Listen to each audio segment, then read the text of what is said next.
नमस्कार, मैं हूं अजय। टिहरी से जो तस्वीर आई है वो डराने वाली है। नागनी के पास किस तरह से चट्टान टूट गई। नागनी के पास टूटी चट्टान NH94 पर हुआ। NH94 बंद हो गया। देखिए जरा चट्टान के टूटने की डरावनी तस्वीर, कैसे पूरा का पूरा एक टुकड़ा, बहुत बड़ा सा टुकड़ा नीचे गिर गया, पहाड़ से टूटकर सड़क पर मलबा भर गया और इससे भी बड़ा पत्थर का टुकड़ा तो नीचे चला गया लुढ़कता हुआ। जरा सोचिए कितना खतरनाक है अपने आप में। ये देखिए स्कूटी सवार बाल बाल बचा, ठीक यहाँ स्कूटी सवार के गुजरते ही गिरा वो बड़ा सा मलबा। सौरभ हमारे संवाददाता मेरे साथ जुड़ गए हैं। सौरभ, यहाँ पर अब क्यों टूटा ये पहाड़ खतरनाक तरीके से और क्या हो रहा है सड़क को खोलने के लिए? जिले में NH94 एक बार फिर से बंद हो गया और लगातार देखा जा रहा है कि पिछले दिनों जो बारिश हुई थी उसके बाद से लगातार जो NH94 है उसमें भारी मलबा और बोल्डर आ रहे हैं। और अभी हाल की जो तस्वीरें दिखाई जा रही है उसमें नागनी के पास एक बड़ा जो पहाड़ी का टुकड़ा है वो टूट के गिर जाता है और चरदहार गांव को जाने वाले रास्ते से स्कूटी सवार यहाँ से गुजरते हैं, लेकिन वो बाल बाल बच जाते हैं। और लगातार जो और वैसे प्रोजेक्ट के तहत ये NH94 का चौड़ीकरण किया गया, लेकिन जो कार्यदायी संस्था उसकी लापरवाही के चलते कई जगह पे नए स्लाइडिंग जोन बन गए हैं। नागनी, खाड़ी, फकोट में लगातार जो है पहाड़ी टूट रही है, मलबा गिर रहा है, बोल्डर गिर रहा है, आए दिन एक्सीडेंट भी हो रहे हैं। लेकिन जो कार्यदायी संस्था है उसकी लापरवाही बड़ी सामने आई है कि कहीं पर वो उन्होंने जो बेतरतीब तरीके से जो पहाड़ी का कटान किया गया है उसके चलते अब लगातार पहाड़ी में लैंडस्लाइड हो रहा है और कई बार दुर्घटनाएं भी हो चुकी हैं। हालांकि अभी प्रशासन द्वारा इसे खोलने का प्रयास किया जा रहा है, मशीनों के द्वारा उसे खोलने का प्रयास किया जा रहा है, लेकिन कहीं ना कहीं आए दिन जो अभी पिछले दिनों फकोट के पास सड़क का एक करीब 40 मीटर बड़ा हिस्सा जो है वो वॉश आउट हो जाता है। उसके बाद फिर NH94 एक बार फिर से बंद हो जाता है और अब नागरी के पास इस तरह की तस्वीरें आई है कि एक बड़ा पहाड़ी का टुकड़ा गिर जाता है, जिससे कहीं ना कहीं जो NH94 पर सफर बना हुआ है आज की डेट में जान का जोखिम बन गया है। तस्वीरें दिखाई दे रही है कितनी खतरनाक तरीके से। देखिए कैसे वो ये लुढ़कता हुआ पत्थर का बड़ा सा टुकड़ा जाता है तोड़ते हुए अपने सामने की सारी चीज़ों को, और उसी तभी गुजरता है एक स्कूटी सवार, बाल बाल बचता है। तो NH74 पर बार बार ये मलबा आ रहा है इस बारिश के दिनों में, और अब इस सड़क को फिर से चालू करने की कोशिशें जारी हैं।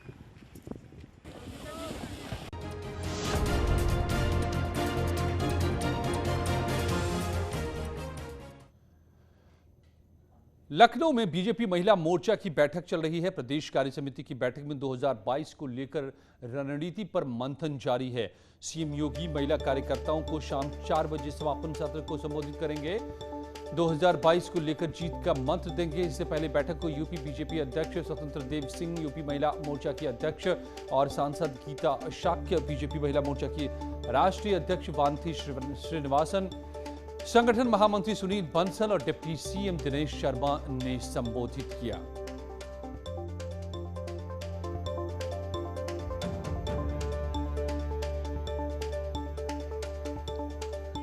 और उत्तर प्रदेश के यशस्वी मुख्यमंत्री जी ने जो भी महिलाओं के सम्मान के लिए, सुरक्षा के लिए, उनका स्वावलंबन बनाने के लिए जो भी योजनाएं चलाई हैं, मैं उन्हीं के दम पर, और मैं विश्वास दिलाती हूं कि भारतीय जनता पार्टी की महिला मोर्चा की सभी बहनें गांव-गांव तक, गली-गली तक जाकर, और अब हम जो भारतीय जनता पार्टी की सरकार ने हम महिलाओं को जो सम्मान दिया है उसकी अब हम लोगों के ऊपर पूरा जिम्मेदारी है कि उन्होंने जो सम्मान दिया, अब हमारी बारी है कि उनको मैं पुनः सरकार में स्थापित करके रहेंगे महिला मोर्चा की बहन। माननीय प्रधानमंत्री जी दोबारा जब उन्होंने शपथ ग्रहण किया था 2019 चुनाव के बाद, तो उन्होंने कहा था कि इस जीत का श्रेय मैं इस देश की आधी आबादी को देता हूं।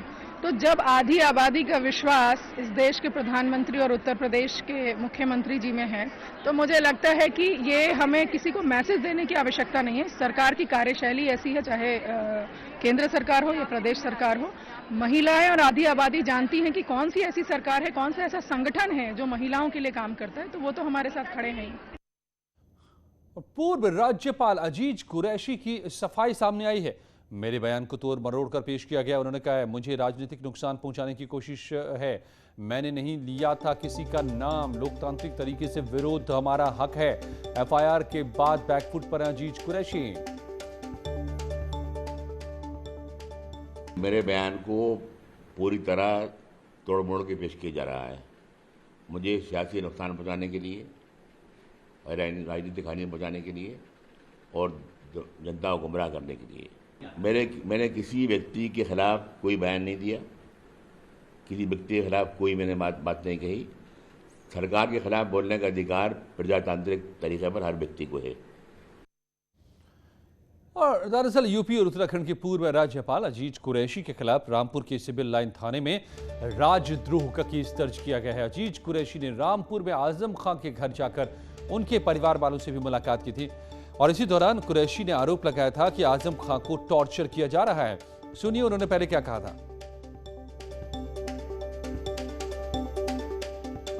जो जुल्म, जो जाति, जो टॉर्चर, इनह्यूमन ट्रीटमेंट जिस गवर्नमेंट ने किया है साथ आजम भाई के, तो उसके लिए मुझे कुछ कहने की ज़रूरत नहीं है। मेरे बयान आते रहते हैं, प्रेस में कह चुका हूँ। तो इसलिए अपनी भाभी की और बच्चों की खरीद दरियाफ्त करने आया था, मतलब कहने आया था उनसे हिम्मत रखिए आप। और अजीज कुरैशी के बयान पर समाजवादी पार्टी ने कहा है कि बीजेपी सरकार के खिलाफ उनके शब्द गलत हो सकते हैं, लेकिन ये सच है कि बीजेपी राजनीतिक साजिश के तहत आजम खां के खिलाफ कार्रवाई कर रही है। वहीं डिप्टी सीएम केशव मौर्य ने कहा है कि केस दर्ज हो गया है, कानून अपना काम करेगा। भारतीय जनता पार्टी की नीतियों के खिलाफ हैं हम, और अगर हम किसी की नीतियों के खिलाफ हैं तो हम किसी को राक्षस नहीं कह सकते हैं। हाँ, उनकी नीतियों पर सवाल है, उनकी सोच पर सवाल है, द्वेष भावना से काम कर रहे हैं, जाति धर्म देख करके काम कर रहे हैं, ये भारतीय जनता पार्टी कर रही है। अगर कोई अपनी नैतिकता खो देगा तो उसको मैं क्या कहूँगा, यही कहूँगा फिर कानून अपने हिसाब से उनके खिलाफ कार्रवाई करे। सर, मुकदमा दर्ज हो गया रामपुर? हाँ, मालूम है मुकदमा दर्ज हो गया है, तो कानून को अपने हिसाब से कार्रवाई करने दीजिए। लेकिन इस तरह की जो प्रवृत्ति बनती जा रही है उल्टे सीधे बयान देने की, इस पर कड़ाई पूर्वक अंकुश लगाने के लिए जो भी आवश्यक कदम है वो उठाया जाना चाहिए और सरकार के लेवल पे जो कानून सम्मत कार्रवाई हो सकती है वो किया जा रहा है।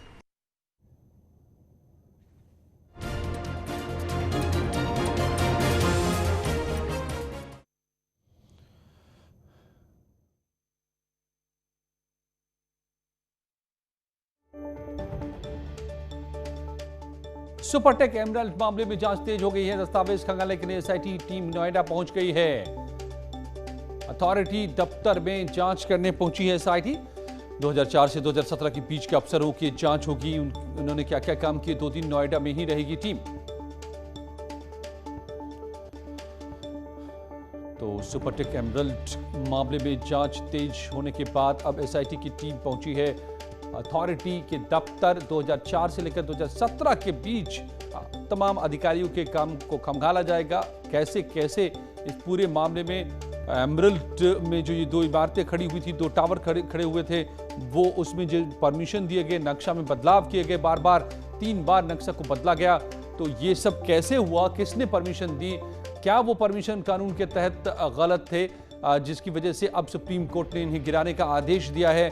इससे पहले हाईकोर्ट ने भी आदेश दिया था।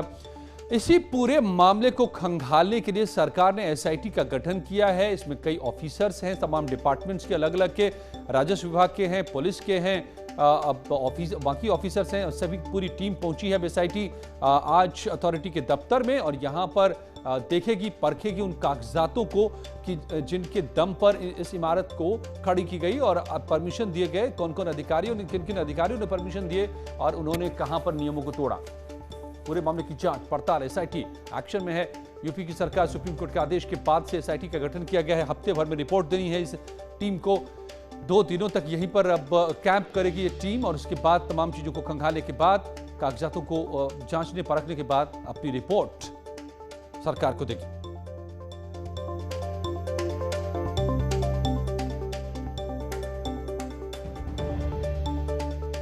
सीएम योगी ने इस टीम के गठन का निर्देश दिया था, जिसके बाद ये टीम बनी एसआईटी की और पड़ताल के लिए इस वक्त पहुंची है अथॉरिटी।